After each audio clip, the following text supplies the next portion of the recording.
நாம் தண்டிக்கப்படுவது முறையே, நம் செயல்களுக்காக தண்டனையை நாம் பெறுகிறோம். இவர் ஒரு குற்றமும் செய்யவில்லையே என்று பதிலுரைத்தான். லூக்கா 23 அதிகாரம் 41 இந்திய இறைவார்த்தையோட டாக் வித் காட் சொந்தங்கள் அத்தனை பேருக்கும் அன்பு வணக்கம். நான் இங்கு ஷீபா ஜான். நான் இறையாசிரியருடன் மகிழ்ச்சியா இருக்கிறேன். நீங்களும் மகிழ்ச்சியா இருக்கிறீங்க அப்படின்னு நினைக்கிறேன். குற்றவாளிகள் தண்டிக்கப்பட வேண்டும் என்பவன் மனிதன்.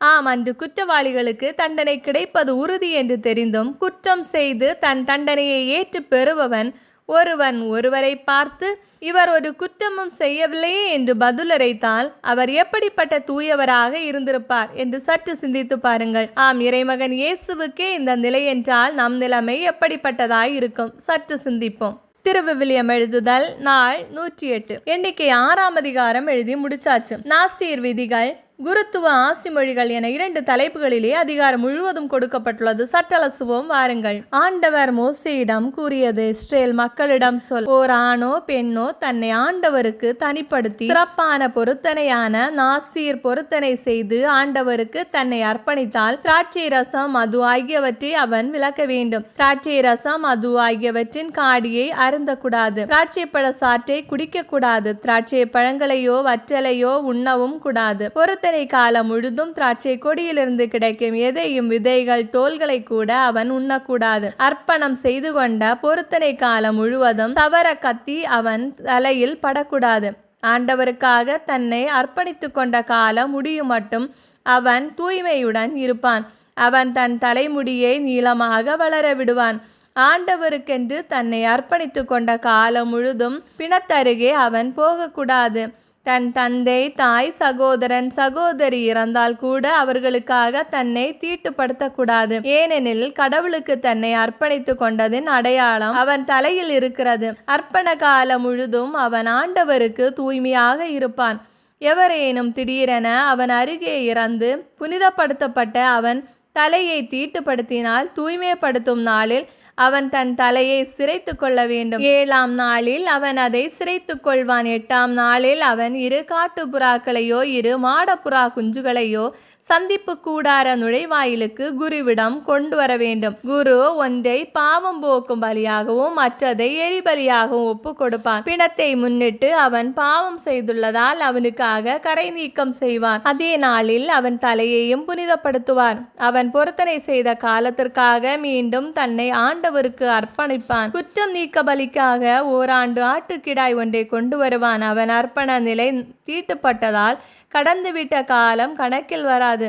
அர்ப்பண காலம் நிறைவுறும் போது நாசீருக்கான சட்டம் இதுவே. சந்திப்பு கூடாரத்தின் நுழைவாயிலுக்கு அவன் கொண்டு வரப்படுவான். ஆண்டவருக்கு அவன் கொண்டு வரும் நேர்ச்சை பொருள் பலிக்காக பழுதற்ற ஓராண்டு செம்மறிக்கிடாய் ஒன்று, பாவம் நீக்க பலிக்காக பழுதற்ற ஓராண்டு ஆட்டுக்குட்டி ஒன்று, நல்லுறவு பலிக்காக பழுதற்ற ஆட்டுக்கிடாய் ஒன்று, புளிப்பற்ற அப்பம் 1 கூடை, எண்ணெயில் மெல்லிய மாவை பிசைந்து செய்த நெய்யப்பங்கள், எண்ணெய் தடவி புளிப்பற்ற மாவால் செய்த அடைகள், அவற்றின் உணவு படையல், நீர்ம படையல் ஆகியவை. குரு அவற்றை ஆண்டவர் முன் கொண்டு வந்து அவனுக்காக பாவம் போக்கும் பலியையும் எரிபலியையும் நிறைவேற்றுவார். கூடையில் உள்ள புளிப்பற்ற அப்பத்தோடு ஆட்டுக்கிடாயை ஆண்டவருக்கு நல்லுறவு பலியாக ஒப்பு கொடுப்பார். மேலும் அவனுக்காக குரு உணவு படையலையும் நீர்ம படையலையும் படைப்பார். நாசீர் புனிதப்படுத்தப்பட்ட தன் தலையை சந்திப்பு கூடார நுழைவாயிலில் மழித்து புனிதப்படுத்தப்பட்ட தன் தலைமுடியை எடுத்து நல்லுறவு பலியின் அடியில் இருக்கும் நெருப்பில் போடுவதால் அவன் புனிதப்படுத்தப்பட்ட தன் தலையை மழித்த பின்னர் குரு வெந்து கொண்டிருக்கும் ஆட்டுக்கிடாயின் முன் சந்தை எடுத்து கூடையிலிருந்து நெய்யப்பம் ஒன்றையும் புளிப்பற்ற அடை ஒன்றையும் எடுத்து நாசீர் கைகளில் வைப்பார். அவற்றை ஆரத்தி படையலாக குரு ஆண்டவர் திருமுன் காட்டுவார். ஆரத்தியாக காட்டப்பட்ட மார்பு பகுதியும் உயர்த்தி படைக்கப்பட்ட தொடையும் புனித பங்காக குருவை சேரும். அதன் பின்னரே நாசீர் திராட்சை ரசம் குடிக்கலாம். நாசீர் பொருத்தனை செய்பவனுக்காக சட்டம் இதுவே. ஆண்டவருக்கு அவன் கொண்டு வரும் நேர்ச்சை படையல் அவனது நாசீர் பொருத்தனைக்கேற்ப இருக்க வேண்டும். இது மற்றபடி அவன் தர இயன்றதற்கு நீங்களானது. அவனது பொருத்தனைக்கேற்ப தன் நாசீர் அர்ப்பணத்துக்குரிய சட்டத்தின்படி அவன் செய்ய வேண்டும். ஆண்டவர் மோசேயிடம் கூறியது, நீ ஆரோனிடமும் அவன் புதல்வரிடமும் சொல், நீங்கள் இஸ்ரேல் மக்களுக்கு ஆசி கூற வேண்டிய முறை. ஆண்டவர் உனக்கு ஆசி வழங்கி உன்னை காப்பாராக. ஆண்டவர் தம் திருமுகத்தை உன்மேல் ஒளிரச் செய்து உன் மீது அருள் பொழிவாராக. ஆண்டவர் தம் திருமுகத்தை உன் பக்கம் திருப்பி உனக்கு அமைதி அருள்வாராக. இவ்வாறே அவர்கள் என் பெயரை இஸ்ரேல் மக்களிடையே நிலைநாட்டுவர். நானும் அவர்களுக்கு ஆசி வழங்குவேன். இவ்வாறு எண்ணிக்கை 6ஆம் அதிகாரம் நிறைவு பெறுகிறது. மேலும் என்னென்ன பொறுத்திருந்து பார்ப்போம். இந்த வீடியோ பிடிச்சிருந்தா லைக் பண்ணுங்கள், உங்கள் ஃப்ரெண்ட்ஸ் அண்ட் ஃபேமிலிக்கு ஷேர் பண்ணுங்கள், உங்களுடைய கருத்துக்களை கமெண்டில் சொல்லுங்கள். இறையோடு உறவாட எங்களோடு இருங்க. மீண்டும் சந்திப்போம். அன்புடன் உங்கள் ஷீபா ஜோன்.